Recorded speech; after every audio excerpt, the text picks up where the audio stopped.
So हांगासर जे पंच बी आहा ते कितें सपोर्ट बी करिना हांगासर सपोर्ट फोन गेल्ले तेणी तिका सांगलेले मातशें कर रिपेर कर म्हणून. ओके. आणि ते लोखंडाचे पिलर बी बसयल्ले तेणी. सो आता ते तेकाच लागून उबे रावला ते नाल्यार आख्खे पडपाचे ते. ओके सगळे पडपाचे. हांगासर कोण लागता पंच? पंच आमचो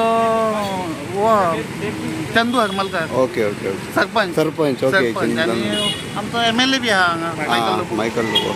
ओके. सो त्यांनी हांगासर तेका हेल्प करून दिल्लेली. हय.